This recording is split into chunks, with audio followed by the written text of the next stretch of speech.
فلما جن عليه الليل رأى كوكبا قال هذا ربي فلما أفل قال لا أحب الآفلين۔ فلما جن علیہ اللیل، جب ان پر رات جو ہے اس نے تاریکی کر دی، رأى کوكبا، انہوں نے دیکھا ایک چمکدار ستارے کو، قال ھذا ربی، انہوں نے کہا یہ میرا رب ہے۔ یہ گویا کہ کہنے کیا، ہاں یہ میرا رب ہے۔ اب یہ سوالیہ انداز بھی ہو سکتا ہے، پھر سائن آف ایکسکلیمیشن ہو سکتا ہے کہ لوگوں کو کہنے کے لیے کہ یہ رب ہے، یہ انٹروگیشن کا بھی ہو سکتا ہے۔ ھذا ربی فلما افل قال لا احب الافلین، جب وہ ڈوب گیا تو کہا بھئی یہ ڈوب جانے والی شے تو پھر میں تو پسند نہیں کر سکتا کہ میں اس کو اپنا خدا مان لوں۔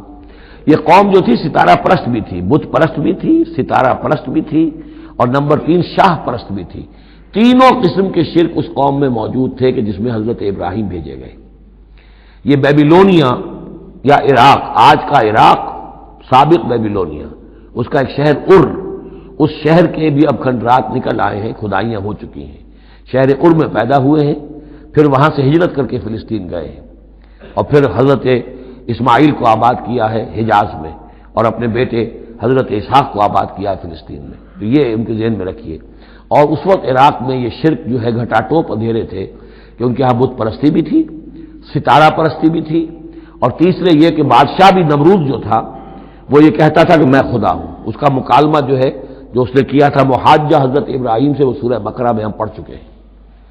انا احیی و امید، میں بھی یہ اختیار رکھتا ہوں، جس کو چاہوں زندہ رکھوں، جس کو چاہوں مار دوں۔